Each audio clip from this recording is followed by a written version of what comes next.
శ్రీకృష్ణ పరబ్రహ్మణే నమః. శ్రీమద్ భగవద్గీతలో 2వ అధ్యాయమైన సాంఖ్య యోగంలో మనం ఈరోజు 7వ శ్లోకానికి వచ్చామండి. 7వ శ్లోకం పలికే వాళ్ళు చెప్పాలి. అమ్మా లక్ష్మీ సురేంద్రన్ అమ్మా, బెంగళూరు అమ్మా. లక్ష్మీ సురేంద్ర గారు బెంగళూరు. అవునమ్మా. సిద్ధంగా ఉన్నారా? అవునమ్మా. కార్పణ్య దోషోప హతస్వభావః పృచ్ఛామి త్వాం ధర్మ సమ్మూఢచేతాః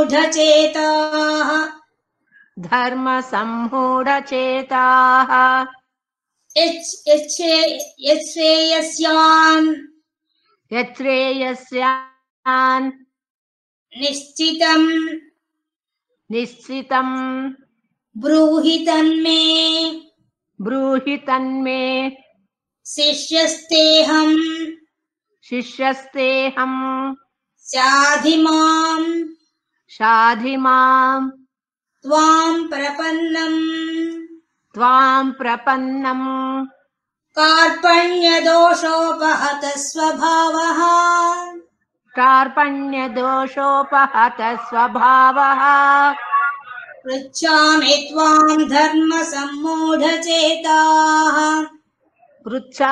త్వాం ధర్మ సమ్మూఢచేతాః యశ్రేయస్యాన్ నిశ్చితం బ్రూహి తన్మే శిష్యస్తేహం శాధిమాం త్వాం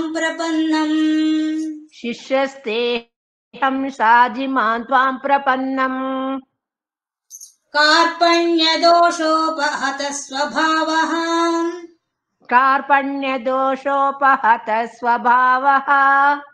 పృచ్ఛామి త్వాం ధర్మ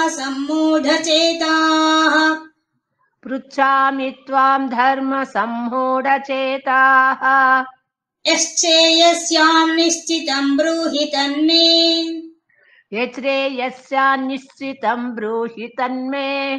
శిష్యస్తేహం శాధిమాం త్వాం ప్రపన్నం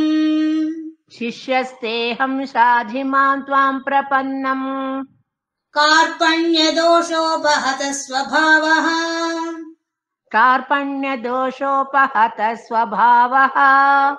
పృచ్ఛామి త్వాం ధర్మ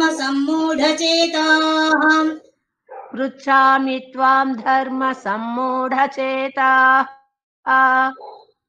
యశ్రేయస్యాన్ నిశ్చితం బ్రూహి తన్మే శిష్యస్తేహం శాధిమాం త్వాం ప్రపన్నం.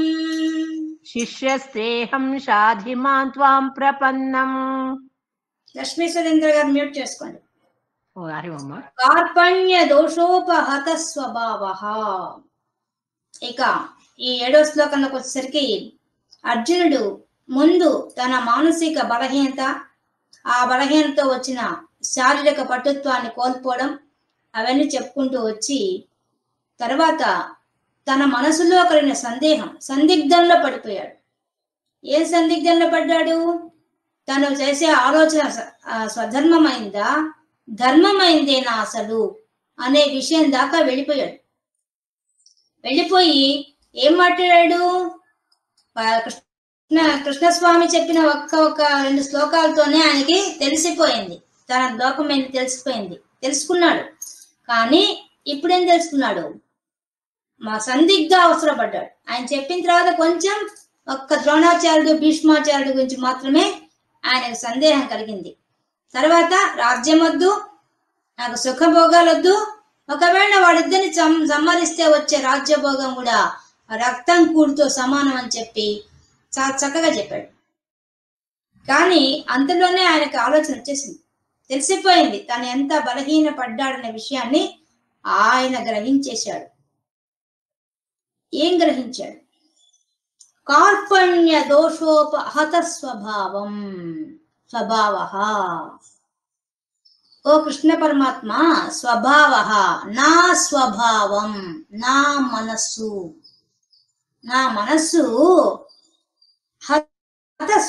హతం, అపహతం. అపహతం అంటే దోషోపహత స్వభావం. అపహతమైంది, అపహరించబడిందయ్యా. దేంతో అపహరించబడిందయ్యా? కార్పణ్య దోషం. కార్పణ్యం అనే ఒక దోషం చేత నా మనస్సు అపహరించబడింది. అంతేకాదు, పృచ్ఛామి త్వాం నిన్ను పృచ్ఛామి అడుగుతున్నాను. ఏమని? ధర్మ సమ్మూఢ చేతాహ. నేను, నా మనసు ఏమైపోయింది? ధర్మం, ఇది ధర్మమా, ఇది అధర్మమా అని ఆలోచించే స్థితి చేత నా మనసు కోల్పోయింది. శ్రేయస్ ఏదైతే ఉందో, శ్రేయస్సు, నాకేది మంచి చేస్తుందో, నిశ్చితం, ఖచ్చితంగా ఏదైతే నాకు మంచి చేస్తుందో, బ్రూహి, చెప్పు, తత్, దాన్ని, మే, నాకు చెప్పు. ఏదైతే నాకు మేలు చేస్తుంది, నేను సందిగ్ధావస్థలో పడిపోయాను, ధర్మం అధర్మం అంటే ఏందో తెలియదు, కార్పణ్యం అనే ఒక దోషం పట్టుకుంది నన్ను, కాబట్టి నాకు ఏమి సలహా ఇస్తావో ఇప్పుడు నీ మీదే పెడుతున్నాను, చెప్పు, నాకు ఏం చేయమంటావు? నాకు శ్రేయస్సు కలిగించేది, నాకు మేలు చేసేది ఏదైతే ఉందో అది నాకు చెప్పేసేయి.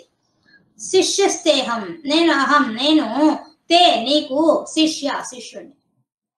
ఇప్పటి నుంచి నేను నీకు శిష్యుణ్ణి అయిపోయాను. ఇప్పటిదాకా మన ఇద్దరం బావమర్దులం, స్నేహితులం, ఇంతకాలం ఇలా ఉన్నాం. కానీ ఇప్పుడు ఈ క్షణం నుంచి నీకు నేను శిష్యుణ్ణి అవుతున్నాను. సాధిమాం, నాకు ఉపదేశం చెయ్యి. సాధి, నాకు ఉపదేశం చెయ్యి. త్వాం ప్రపన్నం, నిన్ను నేను శరణు వేడుకుంటున్నాను అని చెప్పేశారు. ఈ శ్లోకం అత్యంత విలువైన శ్లోకం అండి. మన జీవితంలో టర్నింగ్ పాయింట్ ఇది. ప్రతి ఒక్కళ్ళ జీవితాంతం మర్చిపోలేని శ్లోకం ఇది. మర్చిపోలేనిది కాదు, ఆలోచించి ఆచరించదగినది. ఇంతకుముందు చెప్పాడు, ఉత్తిష్ట పరంతప. ఆ పదాన్ని ఎట్టి బస్సులో మర్చిపోకూడదు ఆ శ్లోకంలో. ఈ శ్లోకము మన జీవితాన్ని చక్కదిద్ది పారేస్తుంది. ఒక్క శ్లోకం చాలు, మన జీవితం, మన నడవడిక, మన మనసు తీరు అన్నీ మార్చేస్తుంది. అంత గొప్ప శ్లోకం, అద్భుతంగా రచించారు దీన్ని. అద్భుతంగా అద్దం పడుతోంది అర్జునుడి యొక్క మనస్సు. అర్జునుడు ఏం అడుగుతున్నాడు, ఏం చెప్తున్నాడు, ఎలా చెప్తున్నాడు? మనము అర్జునుడి స్థాయికి వెళ్ళిపోవాలి. మనం అర్జునుడిలో కూడా కాలేదు ఇంకా. మనం కనీసం అర్జునుడి లాంటి స్థితిలో కూడా లేము. ఈ విషయం మీకు ఇవన్నీ వింటే అర్థమవుతుంది. మనం ఆ స్థితిలో లేమండి. కనీసం అర్జునుడి స్థాయిలో కూడా మనం లేము. ఇంకా పరమాత్మ స్థాయికి ఎదగాలంటే ఎంత కష్టపడాలో అంత కష్టపడాలి. కాబట్టి వెళ్దాం. కార్పణ్య దోషోపహత స్వభావ. నాకేమీ నన్ను ఒకటి అపహరించేసిందయ్యా. అదేంది? కార్పణ్యం అనేది నన్ను అపహరించేసింది. అసలు ఆ కార్పణ్యం ఏంది? అది అపహరించడం ఏంది? ఏంది అసలు అది? అంటే కార్పణ్యం అంటే దీనత్వం, దీనుడిగా ఉండడం. ఇప్పుడు మనం భక్తులైన వాళ్ళందరూ కూడా మేము దీనులము అని చెప్తూనే ఉంటారు. మనం చూసాం సౌందర్యంలో కూడా, తృషాద్రాగీయస్య దరదళిత నీలోత్పల రుష్యా దవీయాంసం దీనం స్నపయ కృపయా మామపి శివే. అక్కడ కూడా దీనుడు అని చెప్పాడు. ఇంకా శివానంద లహరిలో అయితే ఎన్నిసార్లు దీనుడు అన్నాడు చెప్పడానికే లేదు ఆయన. ఆ దీనత్వం చెప్తున్నాడు. మొట్టమొదటి పదమే అద్భుతమని పదం పెట్టేశారు. మనమంతా దీనులమే. ఎందుకంటే దీనులం అంటున్నారు? మేమేం దీనులం కాదు. మేము చాలా గొప్పవాళ్ళం, మాకు బాగా సంపద ఉంది, మాకు ఆరోగ్యం ఉంది, మాకు ఇంట్లో అన్ని ఫెసిలిటీస్ ఉన్నాయి, మాకు కారు ఉంది, మాకు బంగ్లాలు ఉన్నాయి, మాకు ఇవన్నీ ఉన్నాయి. మేమెందుకు దీనులం అవుతాం? ఇప్పుడు దీనత్వం అంటే ఏంది అసలు? ఇది అద్భుతమైన విషయం. దీనుడు అంటే ఎవరు? ఇప్పుడు మనం భగవద్గీతలో అడుగు పెట్టేశాం. దీంట్లో ఉండే విషయాన్ని మనం కూలంకషంగా తెలుసుకోవాల్సింది. పైపైన చేసుకునే విషయాలు కాదు. ఇప్పుడు మన సౌందర్యంలో శివాందర్లో చెప్పుకున్నామంటే దీనుడు అనే విషయాన్ని మనం బాగా అక్కడ చెప్పుకున్నాం. కానీ ఇప్పుడు ఇంకా లోతుకు వెళ్ళి చెప్పుకోవాలి. ఇక్కడ మాత్రం అసలు కృపణుడి యొక్క భావం కార్పణ్యం. కృపణుడు అంటే ఎవరు? ఆ పదం తెగించి వెళ్ళాలి.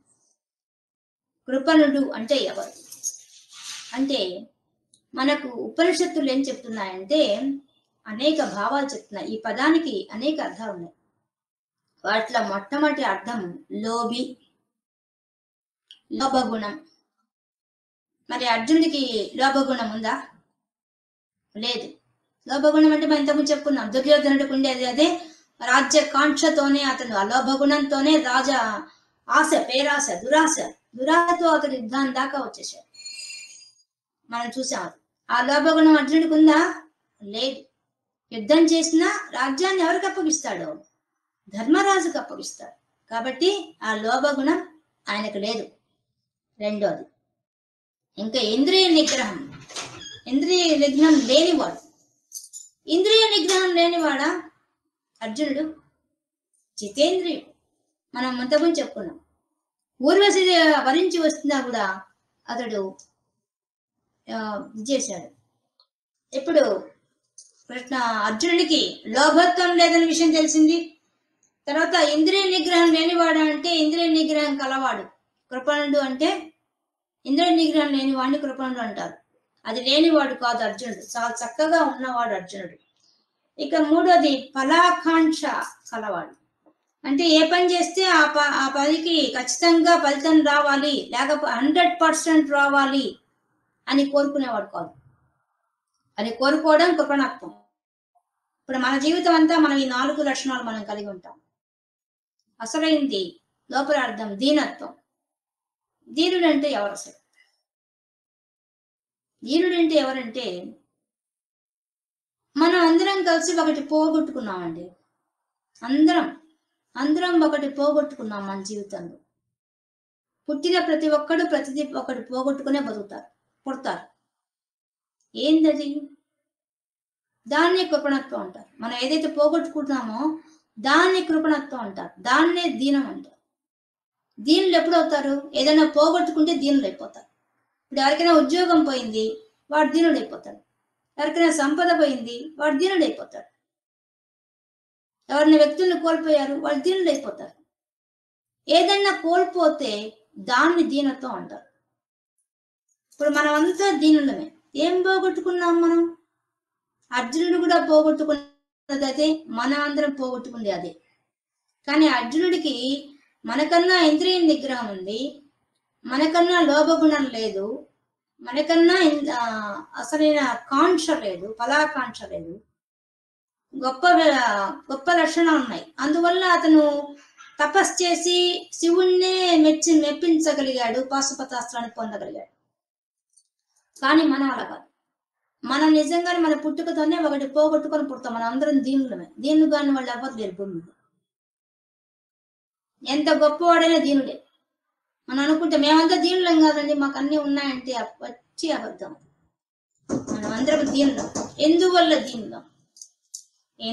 దీనులం అంటే మనం ఒకటి పోగొట్టుకున్న విషయం ఏంటంటే మనము పరమాత్మలో నుంచి వచ్చిన అంశాలు. ఆ పరమాత్మ తత్వాన్ని కోల్పోయిన వాళ్ళని దీనులు అంటారు. వాళ్ళు దీనులు. ఇప్పుడు ఆ దీన స్థితికి ఎందుకు వచ్చాడు అర్జునుడు? ఆయనకు తెలుసు పరమాత్మే అంతటా ఉన్నాడు, నాలో ఉన్నాడు. నా ఆత్మ శరీరమే చాలా గొప్పది, నా శరీరం నశించిపోతుందన్న స్పృహలో ఆయన ఎప్పుడూ ఉంటాడు. కానీ ఇప్పుడు ఆయన దీనుడైపోయాడు. ఎందుకయ్యాడు? సందిగ్ధ అవసరపడ్డాడు కాబట్టి. అందుకే ధర్మ సమ్మూఢాహ అని చెప్పేశాడు. ధర్మం విషయంలో ఆయనకి సందేహం వచ్చేసింది. ఈ దేహం ఉన్న నాళ్ళు సందేహాలు వస్తూనే ఉంటాయి మనకి. అందుకే దేహం ఉన్నది. దేహం అంటే దహించబడుతుంది. దేహం, ఈ దేహంలో మనం తాదాత్మ్యం చెందినంత వరకు మనకు ఖచ్చితంగా సందేహాలు వస్తాయి. ఇందులో ధర్మ సందేహం ఎప్పుడూ వస్తుంది. మన నిత్య జీవితంలో ఎన్నో సమస్యలు, ఆ సమస్యలు పరిష్కరించడానికి ఎన్నో మార్గాలు ఆలోచించవలసిన పరిస్థితి మనకందరికీ నిత్య జీవితంలో ఉంటుంది. కాబట్టి పరమాత్మ తత్వాన్ని మర్చిపోవడమే, కోల్పోవడమే, పోగొట్టుకోవడమే దీనత్వం. ఆ దీనత్వం అనే దాని చేత అది నా దగ్గర, ఆ పరమాత్మ తత్వం అనేది నా మనసులో నుంచి దొంగిలించబడింది, అపహరించబడింది. అందువల్ల నా కార్పణ్య దోషం వచ్చింది, నేను దీనుణ్ణైపోయాను అని ఎంత బాగా చెప్పాడు చూడండి. మనం అందరము దీనులమే. మనం ఆ స్థితిలో ఎవ్వరం లేము, అర్జునుడి స్థాయిలో ఎవరం లేము. ఉన్నామా? ఆత్మ విమర్శ చేసుకోండి. ఎక్కడున్నా లోభత్వం లేకుండా ఉన్నామా? ఇంద్రియ నిగ్రహం జయించి ఉన్నామా? ఇంద్రియ నిగ్రహం అనేది ఇంకా ఘోరం. ఏది రుచికర పదార్థం కనిపిస్తే అది తినాలనిపిస్తుంది. కళ్ళు ఏవైతే చూడాలనుకుంటే అవి చూస్తాయి, చెవులు ఏ వినాలనుకుంటే అవి వింటాయి. వీటన్నింటికి మూలమైంది మనసు. ఆ మనసు చెప్పినట్టుగా వినేస్తారు. కాబట్టి మనకందరికీ ఇంద్రియ నిగ్రహం లేదు. అలాగే లోభత్వము, ఇంద్రియ నిగ్రహము, ఇంకా ఫలాపేక్ష. ఏ పని చేసినా ఆ పనడానికి నాకేంటి అని ఆలోచించే మనసు, అది మనకు ఎప్పుడు ఉంటుంది. కానీ అర్జునుడు అవన్నీ దాటిపోయాడు, అవన్నీ జయించాడు. ఆయన జయించినా కూడా జ్ఞాని నామపి చేతాంసి, మన దుర్గా సప్త చెప్పినట్టుగా ఎంత గొప్ప జ్ఞాని అయినా సరే అజ్ఞానంలో పడక తప్పదు. అది ఖచ్చితంగా దుర్గా సప్తశతి మనకి మొట్టమొదటి సప్త శ్లోకాలు అని చెప్పేశారు. ఎంతటి జ్ఞాని అయినా సరే వాడు ఖచ్చితంగా మోహంలో పడాసందే, శోకంలో పడాసందే, రాగంలో పడాసందే, వాడు తప్పించుకోలేదు. కానీ మనము వాటితో పడితే అదే మన ధర్మం అన్నట్టు, అలాగే ఉండాలి అన్నట్టుగా మనం ఉండిపోతాం. కానీ అర్జునుడు అలాగా తపస్సు చేసిన వాడు కదా, తనకు తెలిసిపోయింది తన లోపం ఏందో. నేను ప్రస్తుతం దీనుణ్ణైపోయాను, నాకు అజ్ఞానం ఆవహించేసింది, ఒక్కసారిగా అజ్ఞానం వచ్చేసింది. ఇప్పటిదాకా నేను జ్ఞానంతో ఉన్నాను ఇన్నాళ్ళు, కానీ ఇప్పుడు నన్ను ఏం చుట్టుకుంది? అజ్ఞానం చుట్టుకుంది. నాలో పరమాత్మ ఉన్నాడని, నేనే పరమాత్మ స్వరూపం అనే విషయాన్ని మర్చిపోయాను. ఈ శరీరం శాశ్వతమైనట్టుగా, ఈ శరీరంతో సంబంధం ఉన్న భీష్మ ద్రోణులు నాకు సంబంధించిన వాళ్ళు నాకు శాశ్వతం అన్నట్టు భ్రమలో పడిపోయింది మనసు. కానీ ఆ భ్రమను తొలగించుకునే శక్తిని కోల్పోయాడు అర్జునుడు. అర్జునుడే కాదు, ఎంత గొప్ప జ్ఞాని అయినా వాళ్ళు ఇరుక్కోక తప్పదు. దాన్నే మాయ అంటారు. ఆ మాయలో మనం ఇరుక్కోకుండా ఉండలేం. ప్రపంచంలో పరమాత్మ మనకు ఆ విధంగా విధించాడు, మాయాని సృష్టించాడు. ఆ మాయలోనే ఉంటాం. కానీ నువ్వు మాయలోంచి బయటికి వస్తేనే నువ్వు పరమాత్మ అనే విషయము నీకు తెలుస్తుంది. అదే కృపణత్వం, దీనత్వం. ఆ దీనత్వం పోగొట్టుకోవడం చాలా చాలా చాలా కష్టం. దానికి ఏం కావాలి? దానికి మన శక్తి సరిపోదు. భగవంతుడి యొక్క శక్తి తోడైతేనే మనలో ఉన్న అజ్ఞానాన్ని మనం తొలగించుకోగలుగుతాం, లేకపోతే తొలగించుకోలేం. అది అసాధ్యమైన విషయం. ఏ శరీరంతోనే మనం కలిసి ఉంటాం. భగవంతుడు మనకి శరీరం ఇచ్చి, ఈ శరీరానికి కొన్ని ధర్మాలు కూడా ఆయన చెప్పాడు. నువ్వు బతికినంత కాలం ఈ ధర్మాలతో ఉండాలి అని మనకి విధించబడి. ధర్మం అంటే ధరించేది, నువ్వు ధరించి నడిచేది మార్గం. నువ్వు జీవించేంతకాలం ఎలా ఉండాలి, దాంట్లో కూడా ధర్మాలు రెండు రకాలుగా విధించాడు. ప్రవృత్తి ధర్మం, నివృత్తి ధర్మం అని రెండు నిర్మించాడు. ఒకటి, ఈ ప్రపంచంలో నువ్వు ఎలా ఉండాలి, నువ్వు ఉన్నంత కాలం ఎలా ఉండాలి అనే విషయాన్ని, ఆ ధర్మాన్ని నీకు చెప్పబడింది. అలాగే నీకు మానవ జన్మ రావడం చాలా కష్టం. మానవ జన్మ వచ్చిన తర్వాత దాన్ని నివృత్తి ధర్మ మార్గంలో నేను మోక్షాన్ని పొందాలి. ధర్మ, అర్థ, కామ, మోక్షాలు, ఈ నాలుగు మనం ఎప్పటికైనా సాధించవలసింది. నాలుగే. మన పుట్టినప్పటి నుంచి ఈ నాలుగింటి మధ్యలో తిరుగుతుంటాం. ధర్మము, అర్థము, కామము, మోక్షము. కానీ మోక్షం అనే విషయాన్ని మాత్రం మనం పక్కన పెట్టి, ధర్మం అనే విషయాన్ని పక్కన పెట్టేసి, అర్థము, డబ్బు సంపాదించడానికి, కోరికలు తెచ్చుకోవడం, ఈ రెండింటి దగ్గర మాత్రం మనం ఉండిపోతాం. మన జీవితం అంతా ఈ రెండింటి కోసం కృషి చేస్తాం. మనం ఇంకా ఫస్ట్ లైన్ లోనే ఉన్నామండి. లోపలికి పోయే కొద్దీ ఇక్కడి నుంచి మీకు డ్రై సబ్జెక్ట్ స్టార్ట్ అయిపోతుంది. ఇప్పటిదాకా కథలు అన్ని ఉన్నాయి, ఇప్పుడు కథలు ఉండవు. వెళ్ళడంతో మార్గం అంతా డ్రై సబ్జెక్ట్ అవుతుంది. కాబట్టి ఏం చెప్తున్నాడు దీంట్లో? మనకు ధర్మ అర్థ కామ మోక్షాలలో మానవ జన్మ వచ్చిన తర్వాత మనిషి మోక్షానికే ప్రయత్నం చేయాలి. ఎందుకంటే ఇంక మళ్ళీ జన్మించడం అనవసరం, అయిపోయింది. నన్ను ఎన్నో జన్మలు ఎత్తేసాం, పుట్టడం చావడం దాంట్లో తిరిగిపోయినాం, ఇక చాలు అనుకునే మార్గాన్ని మనం ఎంచుకోవాలి. ఆ మార్గంలో పుట్టినప్పటి నుంచే ప్రయత్నం చేస్తే, మనకు ఊహ వచ్చినప్పటి నుంచి ప్రయత్నం చేస్తే మనం మరణించే లోపల దాన్ని సాధించగలుగుతాం. కానీ దాన్ని సాధించడం చాలా కష్టం. కానీ సాధించే మార్గం మాత్రం ఉంది, దాన్ని నివృత్తి మార్గం అంటారు. అందుకనే ఇక్కడ ఏం చెప్తున్నాడు? ధర్మ సమ్మూఢ చేతాహ. కాబట్టి నాకు అజ్ఞానం అనే ఒక చీకటి ఏర్పడింది. నాలో ఉన్న జ్ఞానం అనేది అపహరించబడింది. దేనివల్ల? దీనత్వం వల్ల. దీనత్వం అంటే అజ్ఞానం. ఆ అజ్ఞానం వల్ల నాకు చీకటి ఆవరించేసింది నా మనసు. కాబట్టి నా మనసు ఏమైపోయింది? అల్లకల్లోలం అయిపోయింది ఆ అజ్ఞానం వల్ల. మనము అంతే, నిత్య జీవితంలో మనం ప్రతి నిమిషం అజ్ఞానం వల్లే అల్లకల్లోలని మనసుతో ఉంటాం. మనం ప్రతి సమస్యకు పెద్దానికి మనం గిలగిల ఆడడానికి కారణం ఏంటంటే అజ్ఞానమే కారణం. అదే కదా శంకరాచార్యులు అడుగుతాడు, నువ్వు కోటి సూర్యుల కాంతిలో వెలిగిపోతున్నావయ్యా శివ, అంత కాంతి కూడా నా మనసులోనే కూర్చో ఉన్నావు, నాకు కనిపించడం లేదే, నువ్వు అంత కాంతి ఉన్నా నాకెందుకు ఇంత చీకటి ఉంది అంటాడు. అంటే ఆ అజ్ఞానం ఎంత ఉంది మనకి, భయంకరంగా ఉందన్నమాట. ఆ దీనత్వం చాలా ఎక్కువగా ఉంది మనకి. మనమే పరమాత్మ అనే విషయం తెలుసుకోలేని స్థితిలో మనం ఉన్నాం. ఇదే మనకు విష్ణు సహస్రనామాలు చెప్తారు, లలితా సహస్రనామాలు కూడా చెప్తారు. నీకు ఏ సహస్రం చదివినా మొదట ఏం చెప్తారు? అహమిత్యేవ విభావయే భవానీ. వాడు చెప్పినా ఇదే విషయం. నువ్వు అజ్ఞానంలో ఉన్నావు, జ్ఞానంలో పోయి నువ్వే అమ్మవారు కావాలి. సతతోత్తితః విష్ణు సహస్రనామం మేల్కొని చదువు. మేల్కొని చదివేది ఏంది? విష్ణు సహస్రనామాన్ని మేల్కొని చదవాలట. నిద్రపోతూ చదువుతారా? మనమంతా నిద్రపోతూ చదువుతాం. మేల్కొని చదవాలి దాన్ని. ఎలా మేల్కోవాలి? మేల్కోవడం అంటే ఏంది? దాంట్లో ఉన్న పరమాత్మ తత్వం అంటే తెలుసుకొని నీలోనే పరమాత్మ ఉన్నాడని తెలుసుకోవడమే అసలైంది. విష్ణు సహస్రనామం అందరూ పారాయణ చేస్తుంటారు, ఆ విషయం పట్టుకోరు. వాడు మొట్టమొదటి చెప్తాడు విష్ణుడు, సతతోత్తితః ఉత్తిష్ట, లేచి నిద్ర లేచి చదువు దాన్ని. నువ్వు చదివేటప్పుడు ఎలా చదవాలి? లలిత విష్ణు సహస్రనామాన్ని నిద్ర లేచి చదవాలి. ఆ నిద్రపోతూ చదువుతాం. ఆ పరమాత్మ అంటే ఏంది, ఆ పరమాత్మ నాలో ఎక్కడ కూర్చో ఉన్నాడు, ఎలా ఉన్నాడు, దాని గురించి తెలుసుకోవడమే జ్ఞానం. అదే సాంఖ్యం. అదే చెప్తున్నారు కృష్ణ పరమాత్మ చెప్పడానికి మొదలవుతుంది. దానికి అనుబంధంగా వచ్చినవే ఈ ప్రశ్నలే ఆ అర్జునుడిలో వచ్చిన గొప్ప సందేహం. ఇప్పుడు ఈయన ధర్మ సమ్మూఢ చేతాహ, ధర్మం వల్ల నేను ఇరుక్కుపోయాను, అధర్మమా ధర్మమా అని నిర్ణయించుకోలేకుండా ఉన్నాను నా మనసులో. అందువల్ల నేనేం ఏమీ ఆలోచించేదని స్థితికి వెళ్ళిపోయాను, నిస్సహాయ స్థితికి వెళ్ళిపోయింది నా మనసు. అందుకని చేతః మనసు, మళ్ళీ ముందు దాంట్లో స్వభావ, అక్కడ కూడా మనసే.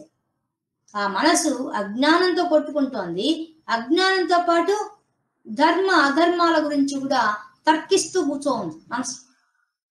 ఒక నిశ్చయంగా ఇది చెయ్యి అని నా మనసు చెప్పడం లేదు. మనకు కూడా సమస్యలు వచ్చినప్పుడు మన మనసు ఏమీ చెప్పలేదు, చెప్పగలదు, కానీ చెప్పే పరిస్థితి అజ్ఞానంలో పడిపోతాం. నిజంగా ఆ పరిస్థితిలో మనం ఎలా ప్రవర్తించాలి, ఏ విధంగా ఉండాలి అనే విషయం మన మనసుకు స్ఫురించదు. నువ్వు ఎన్ని పుస్తకాలు చదువు, ఎన్ని వేదాలు చదువు, ఏమన్నా చదువు, ఆ చదివింది ఆ సమయంలో గుర్తుకు రావాలి. ఆ గుర్తుకు రాకుండా చేసేది అజ్ఞానం. ఇప్పుడు అర్జునుడికి తెలియదా? ధర్మశాస్త్రాన్ని అంతా చదివినవాడు, చదవలేదు ఆయన, వేదాలు చదివినవాడు, ధనుర్వేదం చదివినవాడు, అన్ని వేదాలు చదివినవాడు, ఉపాసన ఉన్నవాడు. ఆయనకే మనసు ఆ విధంగా ఊగిసలాడుతోంది. ధర్మం అధర్మం అనే దాని మధ్యలో ఊగిసలాడుతోంది. అప్పుడు ఆయనకే ఊగిసలాడుతుంటే ఇక మనకెలా ఉండాలి? మన నిత్య జీవితంలో మనం కూడా అంతకన్నా దీనిలో ఆయన ఊరికే కృపణత్వం ఉంది ఒక్క మాటలో చెప్పి ఆయన తెలుసుకున్నాడు తనలో ఉండే లోపం. కానీ మనం ఎప్పటికీ తెలుసుకోకుండానే అన్ని స్తోత్రాలు చేస్తూ చదువుతూ గడిపేస్తాం. అన్ని స్తోత్రాల్లో వెనక ఉండే రహస్యం మాత్రం అదే. ఏంది? నీ అజ్ఞానం పోగొట్టుకోవడమే. వాళ్ళు మొట్టమొదటి చెప్తారు, మొట్టమొదటి ధ్యాన శ్లోకాల్లో చెప్పేస్తారు, నువ్వు ఎవరు, నువ్వు పరమాత్మవి, పరమాత్మలో నుంచి వచ్చిన అంశానివి, నువ్వు పరమాత్మను చేరుకోవాలి, నువ్వు ఎక్కడి నుంచి వచ్చావు అక్కడికి వెళ్ళిపోవాలి, ఇదే నీ జీవిత గమ్యం అని ప్రతి స్తోత్రం చెప్తుంది. కానీ మనం ఆ విషయాన్ని పట్టించుకోము. శ్లోకాలు మాత్రం దగ్గర మాత్రమే ఆగిపోతాం.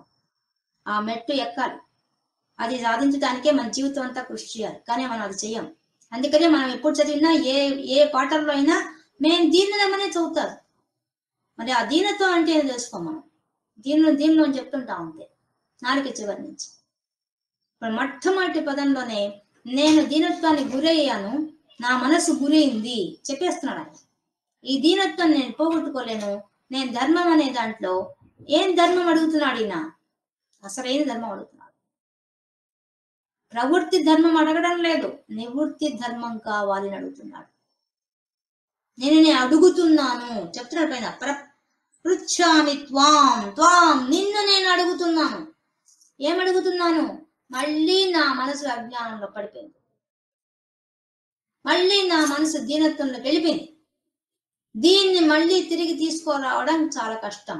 ఇప్పుడు విశ్వామిత్రుడు అంతటి వాడు అన్నేళ్లు తపస్సు చేశాడు, కానీ మోహంలో పడి ఏమైపోయింది? భ్రష్టు పెట్టాడు. మళ్ళీ తెలుసుకున్నాడు, జ్ఞాని కాబట్టి తెలుసుకొని, ఊరెవరు నేను పడిపోయాని, మోహంలో పడ్డాని, అజ్ఞానంలో పడ్డాని తెలుసుకొని మళ్ళీ లేచి ఆయన తపస్సు చేశాడు. అట్లాంటి వాడు అర్జునుడు. తెలుసుకున్నాడు, మోహంలో పడ్డాను, శోకం వస్తోంది, ఇవన్నిటికి కారణం మోహమే కారణం కనిపెట్టేశాడు. అది కూడా కృష్ణ పరమాత్మ చెప్పిన తర్వాతే, నువ్వు మనసు బలహీన పడింది, క్లైబ్యం ఆస్మగ మహాపార్థ అనంగానే కనుక్కునేశాడు. అదేవరు నా మనసు బలహీన పడిపోయిందట ఈయన చెప్పేశాడు, కరెక్ట్గా చెప్పేశాడు ఈయన. అయ్యో నేను తెలుసుకోలేకపోయిన విషయం, గబక్కని నా మనసు లాగుతోంది అన్నింటి వైపు. ఎలా ఇక్కడ మనం విషయం గుర్తుపెట్టుకోవాలండి. భగవద్గీత చదివితే సన్యాసులు ఎవరు కారండి, సన్యాసులు ఎవరు కాలేదు. ఆత్మ మనస్సు ఉన్నత స్థితికి వెళ్ళిపోతుంది, ఉన్నతంగా ఆలోచిస్తుంది, సమాజంలో ఉండే ప్రతి విషయాన్ని క్షుణ్ణంగా ఆలోచిస్తుంది. అంత గొప్ప స్థితి, మనసు ఎదగడమే అసలైన జ్ఞానం. ఆ జ్ఞానం ఎదుగుతుంది. అందుకనే చేతహ అని చెప్తున్నారు. మన మనస్సు బలహీనానికి లొంగిపోతుంది. ఆ బలహీనం దాటిపోయే స్థితి తీసుకెళ్లిపోయేది భగవద్గీత. అంతేగాని భగవద్గీత చదివే వాళ్ళంతా సన్యాసులు అవుతారని, భగవద్గీత ముసలి వాళ్ళే చదవాలని ఎంత పిచ్చిందో. చిన్న పిల్లల దగ్గర చదివితే ఒక్కొక్క ఇంట్లో ఒక్కొక్క సైనికుడు తయారవుతాడు, ప్రతి ఇంట్లో ఒక సైనికుడు తయారవుతాడు. దీన్ని కానీ చిన్న వయసులో ఇంత అర్థవంతంగా చెప్తే, ప్రతి పిల్లవాడికి అర్థమయ్యే రకంగా చెప్తే, గొప్ప వాళ్ళ రంగంలో వాళ్ళు టాప్ మోస్ట్ వెళ్ళిపోతారు. ఏమి సందేహం లేదు ఆ విషయంలో, ఎటువంటి సందేహం లేదు. పైన మానసిక బలహీనత ఉండదు. ఫెయిల్ అయినా దాన్ని ఈజీగా తీసుకుంటారు, పాస్ అయినా ఈజీగా తీసుకుంటారు, లైఫ్నే ఈజీగా తీసుకుంటారు. అసలు లైఫ్ లో ఇవన్నీ వస్తూ పోతూ ఉంటాయి, వీటన్నిటిని మనం చూస్తూ ఉండాలి అనే విషయం దాకా వెళ్ళిపోతారు. అందరికంటే ముందు వెళ్ళాలా అనే ఆ తత్వం కూడా చాలా పాజిటివ్ థింకింగ్ గా వెళ్ళిపోతుంది, నెగటివ్ థింకింగ్ ఉండదు. ఆ స్థితికి వెళ్ళిపోతారు. అందుకు భగవద్గీత చదవాలి. మనం సతతోత్తిత చదవం, అలా చదవం. మనం చదివామంటే శ్లోకాలు చదివి వెళ్ళిపోతాం. కానీ మనం మేల్కొని చదవాలి. అందుకని అర్జునుడు ఏమన్నాడు? గుడాకేశ అంటే మీకేం చెప్పాను మీనింగ్? కథ ప్రకారం నిద్రపోకుండా సాధన చేశాడని కాదు, అజ్ఞానంతో నిద్రపోడు, ఎప్పుడు జ్ఞానంలో ఉంటాడు. మనం ఎప్పుడు అజ్ఞానంలో ఉండి ఇదే జ్ఞానం అనుకుంటాం. మనకు ఆయనకు తేడా అది. అందుకే గుడాకేశ ఎంత మంచి పేరు ఇచ్చారండి ఆయనకు టైటిల్. మనం ఎప్పుడండి మనం నిద్రపోతాం కాబట్టి సతతోతిత అన్నాడు భీష్ముడు. నువ్వు నిద్రపోతుంటావురా అని చెప్పేసి, ఉత్తిష్టలే అని ముందు శ్లోకంలో ఏం చెప్పాడు కృష్ణ పరమాత్మ? ఉత్తిష్ట లే, నీలో ఉండే జ్ఞానం నిద్రలేకు, అజ్ఞానంలో ఉన్నావు అని చెప్పేశాడు. ఇది పనిచేసింది ఎవరికి? అర్జునుడికి. వెంటనే కనిపెట్టేశాడు, తన లోపాన్ని కనిపెట్టేశాడు. నేను దీనుణ్ణి అయిపోయాను మహాప్రభో, దీనుణ్ణి అయిపోయాను, నాకు అర్థమైపోయింది, నేను అజ్ఞానంలో పడిపోయాను, నేను ప్రమాదంలో పడిపోయాను.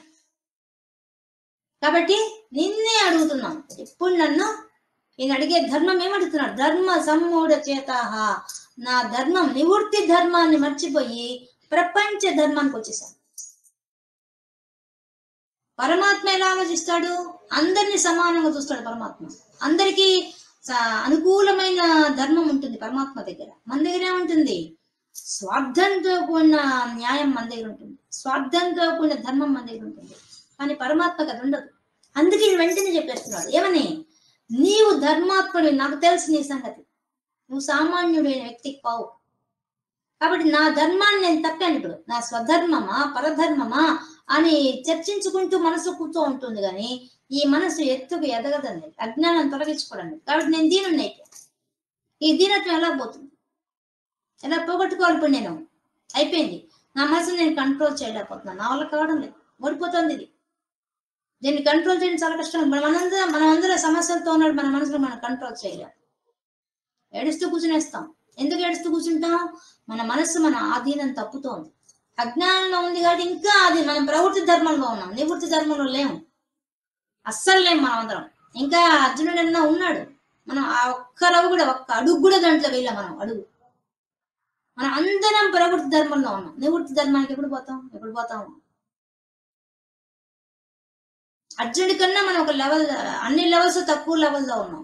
కానీ మనం అందరం అనుకుంటాం మాకు చాలా జ్ఞానం ఉంది అని అహంకారంతో ఉంటాం. ఏం చూసుకొని అహంకార పడతాం? ఇప్పుడు చెప్పండి, అహంకారం అంటే ఏంది? అందుకని అహంకారాన్ని అర్పించడమే అసలైన పూజ. బలి ప్రియ లలితా శాస్త్రం. బలిమ్మంది అమ్మవారు. ఏం బలిమ్మంది? అహంకారాన్ని ఇచ్చేమంది. అహంకారం మమకారం అనే వాటిని బలిచ్చేమంది ఆయన. అది మాత్రం ఇవ్వం మనం. అది బలి ఇవ్వకుండా మిగతా అన్ని బలులు ఇచ్చేస్తాం. భగవంతుడికి అవి ఇష్టం లేదు. ఆయనకి ఇష్టమైన బలి ఏంటంటే నీ అహంకారం మమకారం తీసుకెళ్లి వాళ్ళ పాతాల మీద పెడితేనే వాళ్ళకి ఇష్టం. నువ్వు ఎన్ని రాట్బాటంగా పూజలు చేసినా, ఎన్ని అర్పించినా నో, ఈ రెండు అర్పించాల్సింది భగవంతుడు. కాబట్టి ఇప్పుడు మమకారం అనే ఒక అజ్ఞానం నాకు చుట్టుకుంది, దీనుణ్ణి అయిపోయాను, ధర్మాన్ని కూడా మర్చిపోయాను. ఏ ధర్మాన్ని మర్చిపోయాను? నివృత్తి ధర్మాన్ని మర్చిపోయాను కృష్ణ, అది మర్చిపోయాను. దానివల్ల నేనేమైపోయింది? నా మనసు అల్లకల్లోలం అయిపోయింది. నా మనసు ఈ మనసుని ఎంత కంట్రోల్ చేయాలి? నా వల్ల కావడం. ఇప్పుడు చెప్పు, నువ్వు చెప్పు. శ్రేయస్ అయింది అని చెప్పు నాకు. ఇప్పుడు నాకు కావాలి, నువ్వు తప్ప ఇంకా నాకు దిక్కులేదు. నాకు ఏది మంచో నాకు తెలియకుండా పోయింది. ఆ మంచి నాకు చెప్పు, నువ్వే చెప్పాలి. ఇంకెవరు చెప్తారు నాకు? నా బలహీనత గుర్తించిన వాడు నువ్వు కాబట్టి నువ్వు నేను ఏది చేస్తే మంచో నీకు తెలుసు. నీకు తెలిసినట్టుగా ఇంకెవరికి తెలియదు. కాబట్టి నాకు ఏది శ్రేయస్సో అది కూడా నిశ్చితంగా బల్లగుద్ది చెప్పేసి, ఏం పర్వాలేదు చెప్పే, నా మొహం మీద చెప్పే, నువ్వు ఇట్లా ఉండాలని నేను చేసేస్తాను. దాంట్లో సందేహమే లేదు, నేను చేస్తాను, ఖచ్చితంగా చేస్తాను నువ్వు చెప్తే. ఎందువల్ల నేను దీనుని అయిపోయాను కదా. దీనుని వాడిని ఆ దీనత్వంలో ఉన్నాను, నా మనసు అల్లకల్లోలంగా ఉంది. నేను ఏ మాత్రం డెసిషన్స్ తీసుకునే పరిస్థితుల్లో నేను లేను, నా మనసు లేదు. కాబట్టి ఇప్పుడు నువ్వు నాకు ఏది మంచో నాకు తెలియకుండా పోయింది. ఇప్పుడు ఆ పరిస్థితికి వెళ్ళిపోయాను నేను. ఇప్పుడు నువ్వే చెప్పాలి, నాకు ఏది మంచో చెప్పు. మరి శ్రేయస్ అంటే ఏంటి? ఒక్కొక్క వాక్యంలో ఒక్కొక్క పదానికి ఎంత అర్థం ఉందండి, నిజంగా అద్భుతమైన శ్లోకం. మరి శ్రేయస్ అంటే ఏంటి? శ్రేయస్ అంటే మామూలుగా మంచిది కదా. మంచిది ఏంటి? మంచిదంటే మన జీవితానికి మంచిది ఏంటి అంటే శాశ్వతమైన సుఖమే మనకు మంచిది. ఏంగా శాశ్వతమైన సుఖం? నువ్వే పరమాత్మ కావడమే. అహమిత్యేవ విభావయే భవాని, అది అసలైన శ్రేయస్. శాశ్వతమైన సుఖం ఏదైతే ఉందో, మోక్షం ఏదైతే ఉందో అదే నీకు శ్రేయస్సు. కాబట్టి నేను ఆ శాశ్వతత్వాన్ని మర్చిపోయాను,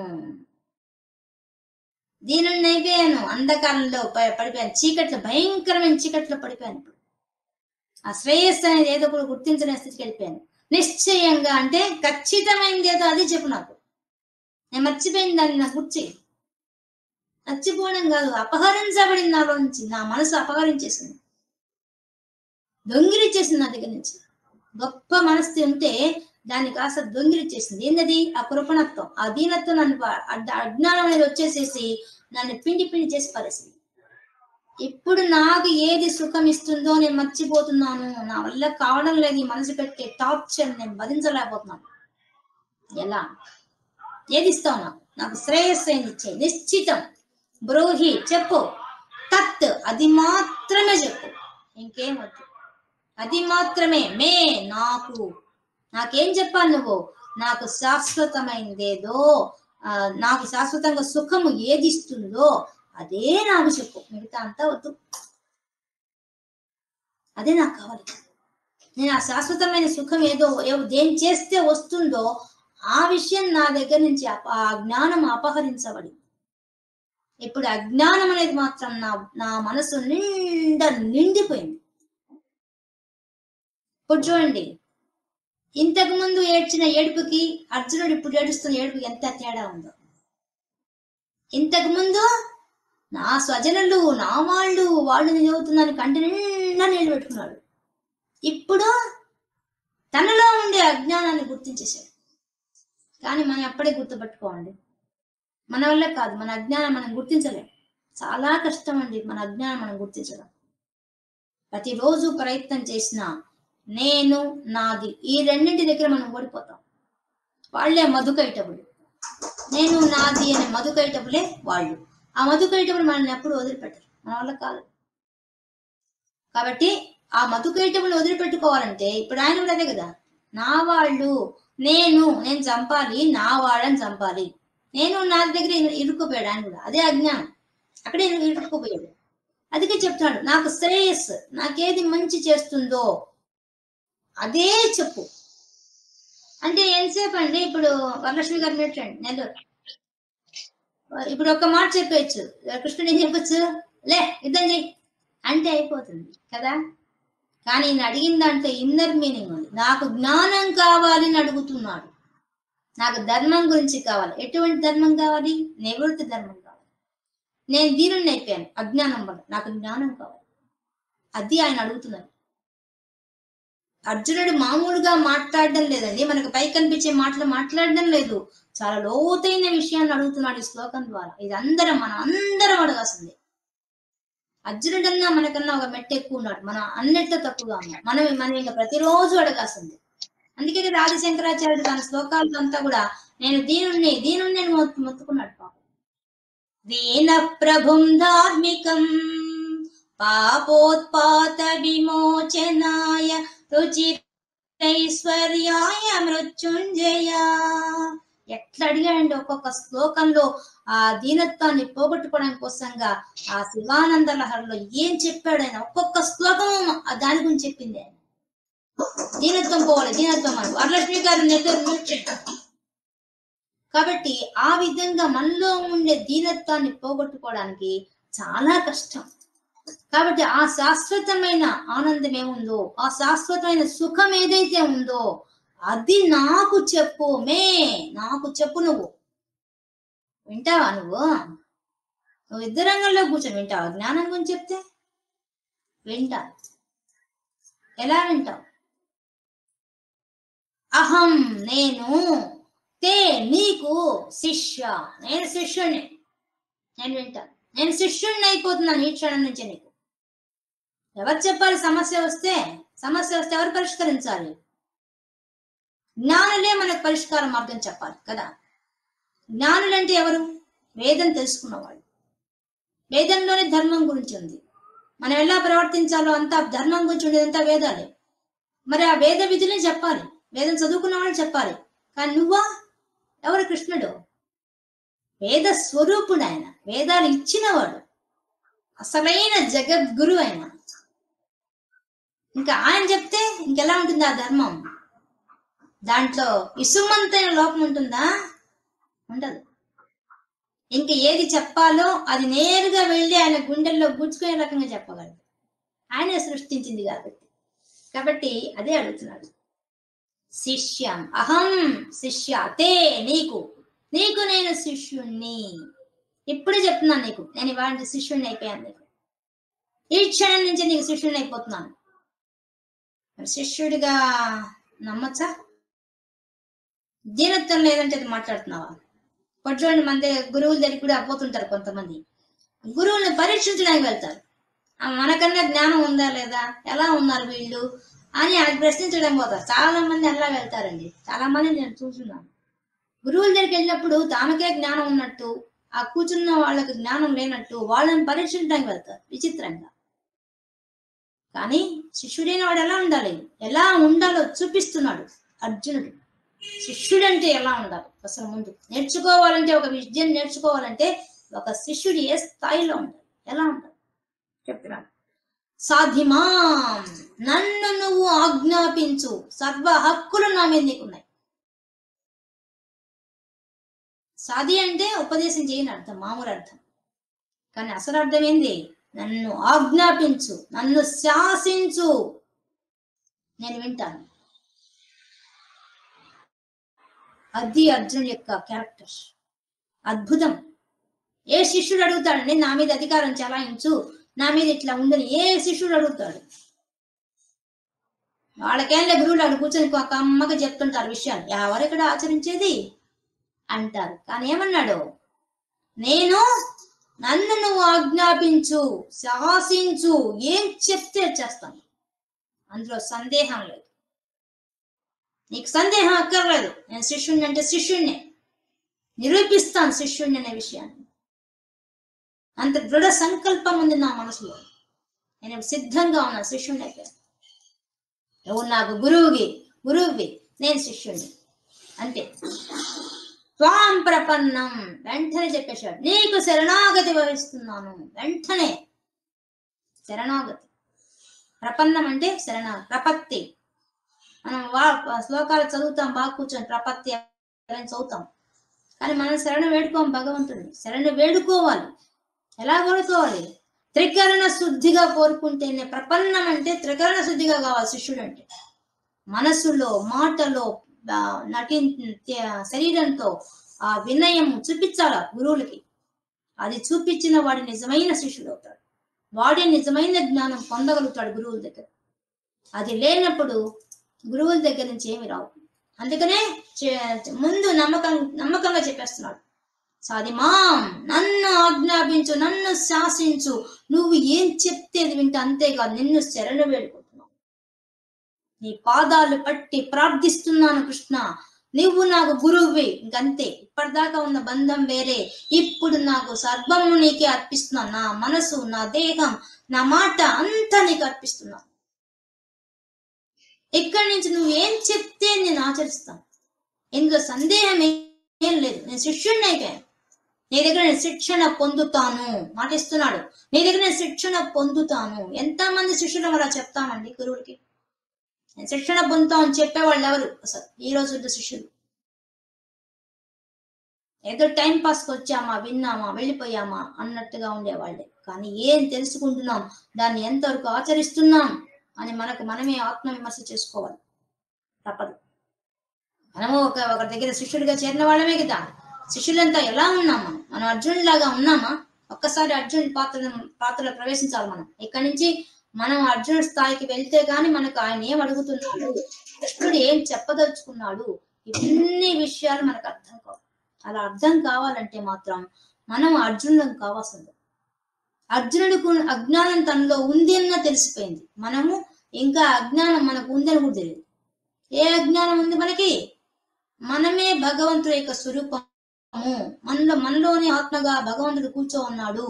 ఈ శరీరము నేను కాదు, శరీరంతో ఉండే సంబంధాలని నావి కాదు అని మనసులో ఉన్నతంగా ఆలోచించే స్థితిలో మనం ఎవరం లేము. మనం అందరము దీనులమే. కానీ అర్జునుడు తన లోపాన్ని గుర్తించాడు, తన అజ్ఞానాన్ని గుర్తించాడు. ఆ అజ్ఞానాన్ని పోగొట్టగల గురువులు కూడా పట్టుకున్నాడు. ఎవరైతే సరైన సమయంలో సరైన సలహా ఇవ్వగలరో అటువంటి జగద్గురుని పట్టుకున్నాడు. అది కూడా ఎట్లా? వినయంగా చెప్తున్నాడు, నేను శిష్యుణ్ణి, నేను ఆచరిస్తాను, నేను ఖచ్చితంగా ఇస్తున్నాడు. ఏం చెప్తున్నాడు? సాధిమాం త్వాం ప్రపన్నం, నీకు శరణాగతి వహిస్తున్నాను కృష్ణ. కాళ్ళు పెట్టేశాడు. శరణాగతి చేస్తున్నాను, నాకు చెప్పు ఈ విషయాన్ని. నా లోపం, నా అజ్ఞానాన్ని పట్టుకుంది. నా ధర్మం ఏ ధర్మంలో ఉండాలో ఆ ధర్మం తప్పాను నేను. కాబట్టి నాకు ధర్మం చెప్పు, జ్ఞానం చెప్పు, నా మనసును సరిదిద్దు. నాలో ఉన్న దోషం, ఆ కార్పణ్య దోషం, ఆ దీనత్వాన్ని మాత్రం వెంటనే తీసేసి. దాన్ని తీయడం నా వల్ల కాదు, నేను తీయలేను దాన్ని. తీయలేమండి, ఎవ్వరు తీయలేదు. చాలా కష్టం తీయడం. ఎంత కష్టం అంటే అంత కష్టం, కానీ తీయచ్చు. కష్ట సాధ్యమే. సాధ్యం కాని మాత్రం కాదు, సాధ్యమే. ఎట్లా సాధ్యం? భగవద్గీత వింటే సాధ్యం. భగవద్గీతలో కృష్ణ పరమాత్మ ఏం చెప్పాడో ఆయన మన చిటికిన వేలు పట్టుకొని నడిపిస్తాడు ప్రతి ఒక్క శ్లోకం ద్వారా. ఆ విధంగా ఎదుగుతూ పోతే మనం కూడా మన జీవితం అనే యుద్ధంలో విజయం సాధిస్తాం. ఆ జీవితం అనే యుద్ధంలో గెలవడానికి ఉపయోగపడే శాస్త్రమే ఈ భగవద్గీత. అంతే తప్ప పారాయణ చేసి ఆపే విషయం కాదు ఈ భగవద్గీత. ఈ శ్లోకాలు బట్టి వేయడం కాదు, శ్లోకాలను ఆచరించాలి. దాంట్లో ఉన్న విషయాన్ని అవగతం చేసుకోవాలి, అనుసరించాలి. మనకి మార్గ నిర్దేశకం చేసి ఆ విషయాన్ని మనం పట్టుకోవాలి. ఇప్పుడు మనకందరికి తెలుసు మనలోనే పరమాత్మ ఉన్నాడని, మనమే పరమాత్మ స్వరూపులు అని మనందరికి తెలుసు. ఊరికే తెలుసుకుంటున్నాం అంతే. కానీ ఎవరు ఎంతమంది చూడగలుగుతున్నాం? ఎన్నో ఏళ్ళు ధ్యానం చేసినా తెలుసుకోలేదు, ఎంతో తపస్సు చేసినా తెలుసుకోలేదు. కానీ తెలుసుకునే మార్గం ఎక్కడుంది? అసలైంది నీ మనసును కంట్రోల్ చేయాలి. దాన్ని చేసేదాన్ని చేసే ప్రయత్నమే కృష్ణ పరమాత్మ ఇప్పుడు బీభత్సంగా చేస్తాడు. చేసి దాన్ని తొలగిస్తాడు, ఆ అజ్ఞానాన్ని తొలగిస్తాడు కృష్ణ పరమాత్మ. తొలగించి నువ్వే ఆత్మస్వరూపివి, నువ్వే పరమాత్మ అనే విషయాన్ని కూడా రుజువు చేస్తాడు. మనమందరం పరమాత్మలోంచి వచ్చిన వాళ్ళమే, కానీ మనకు ఆ పరమాత్మను పోగొట్టుకున్నాం. అపహరించబడింది, మన మనసు ద్వారా అపహరించబడ్డాం, దీనిలో అయిపోయాం. ఆ భావం మనలోంచి వెళ్ళిపోయింది, పోగొట్టుకున్నాం. పోగొట్టుకున్న దాన్ని ఎట్లా ఎత్తుక్కోవాలండి? ఎత్తుక్కోవద్దు. ఎంతో విలువైన వజ్రాన్ని కోల్పోయాం మనం. ఆ వజ్రాన్ని సంపాదించుకోవాలి. ఎలా సంపాదించుకోవాలి? అది నీదే, ఆ వజ్రం ఎవరిదో కాదు, నీదే. మనమే అందరం దీనిలో కృపణత్వాన్ని పోగొట్టుకున్నాం, దీనిలో అయిపోయాం. పోగొట్టుకొని జ్ఞానాన్ని కోల్పోయాము, పోగొట్టుకున్నాం. దాన్ని సంపాదించడం చాలా కష్టం, కానీ కష్ట సాధ్యం. ఈ ఒక్క శ్లోకం మన జీవితాన్ని టర్నింగ్ తిప్పేస్తుంది. అంత అద్భుతమైన శ్లోకం ఇది. మనందరం మన జీవితానికి అన్వయించుకోవాల్సిన విషయం. ప్రతి ఒక్కరం అర్జునులు అయిపోవాలి. అర్జునుడి స్థాయికి ఎదగడానికి ప్రయత్నం చేయాలి. ఆ ప్రయత్నంలో మన అందరం దీనులమే, మన అందరం అజ్ఞానులమే, మన అందరము ధర్మ సమ్మూఢులమే, మనం అందరము ప్రతినిత్యం ఈ భావంతోనే ఉన్నాము. ఇది మనకు తెలియడం లేదంతే. అది తెలుసుకున్న రోజు మనమే పరమాత్మ అయిపోతాం. మనమే పరమాత్మ అయితే ఏమవుతాం? పరమాత్మ ఏ విధంగా ప్రపంచాన్ని చూస్తున్నాడో మనం కూడా ప్రపంచాన్ని అలాగే చూస్తాం. అప్పుడు ఏమొస్తుంది? శ్రేయస్సు వస్తుంది. శ్రేయస్సు అంటే ఏంది? శాశ్వతమైన సుఖం వస్తుంది. ఈ సుఖ భోగాన్ని మనం చూస్తున్నవన్నీ శాశ్వతం కాదు. శాశ్వతమైన సుఖం ఏదైతే ఉందో దాన్ని ప్రపంచంలో ఉంటూ కూడా మనం చేసుకోగలం. రమణ మహర్షి గాని, రామకృష్ణ పరమహంస గాని, వివేకానంద గాని, వీళ్ళంతా ఈ మార్గంలో వెళ్ళి వాళ్ళు మనలాగే పుట్టారు, మనలాగే పెరిగారు, మనలాగే రోగాలు అనుభవించారు, ప్రపంచంలోనే ఉన్నారు, కానీ పరమాత్మకు దగ్గరగా ఉన్నారు. ఎలా ఉన్నారు? వాళ్ళే పరమాత్మ అయిపోయారు కాబట్టి మనం పరమాత్మ కావడానికి ప్రయత్నం చేయాలి. ఇప్పటి నుంచి అర్జునుడిలో మనం అందరం ఆవాహించి మనకన్నీ ఈ భావాలని తెలుసుకొని, మనకన్నీ ఆల్రెడీ ఉన్నాయి భావాలు, లేకుండా మనం ప్రతినిత్యం పోరాటం చేస్తున్నాం. కాకపోతే అర్జునుడు ఒక్క నిమిషం పడ్డాడు, మనం అయితే పుట్టినప్పటి నుంచి ఉన్నాం, అదే ధ్యాసలో ఉన్నాం. దాన్ని ఎదగడానికి ప్రయత్నం చేయాలి. సన్యాసులు ఎవరు కాదండి. భగవద్గీత చదివితే నువ్వు ఏ రంగంలో ఉంటే ఆ రంగంలో టాప్ మోస్ట్ వెళ్ళిపోతుంది. అంత గొప్ప స్థితికి తీసుకెళ్తుంది భగవద్గీత. అది భగవద్గీత యొక్క ఈ రోజు మనం చెప్పుకున్న 7వ శ్లోకంలో ఉండే విషయం. ఈ రోజు మనం 2వ అధ్యాయమైన సాంఖ్య యోగంలో 7వ శ్లోకాన్ని పూర్తి చేసుకున్నాం.